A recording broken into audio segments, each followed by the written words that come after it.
गुलकार अरशद महमूद ने भी बोल की मुहिम को बेहतरीन करार दे दिया है। कहा कि हादसात से बचने के लिए ट्रैफिक कवानीन से आगाही बहुत ज़रूरी होती है। कवानीन की पासदारी से ही हादसात कम किए जा सकते हैं। उन्होंने कहा कि मुहिम शुरू करने पर बोल को खिराज तहसीन पेश करता हूँ।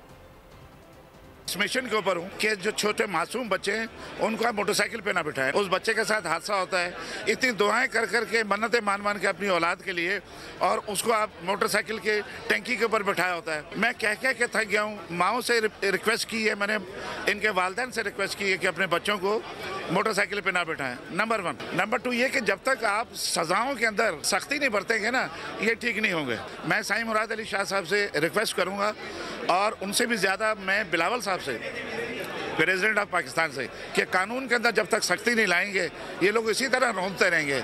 गरीब बच्चों को, मासूम बच्चों को इसी तरह रौंदते रहेंगे। इन पर सख्ती करें, कानून में सख्ती करें। बोल कहता सच बोल, तो मैंने जो मेरे दिल में था सच मैंने बोल दिया है, और बोल हमेशा सच बोलता है। और जब भी मुझे बोल ने बुलाया और मैं बोल पे जाके सच ही बोला हूँ। कानून पर सख्ती होनी चाहिए, कानून पर अमल दरामद करवाना चाहिए। अभी कैसे होगा, किसने करवाना है, तो करवाने वाले जानते हैं। सब्सक्राइब करें और बेल दबाएं ताकि कोई खबर रह न जाए।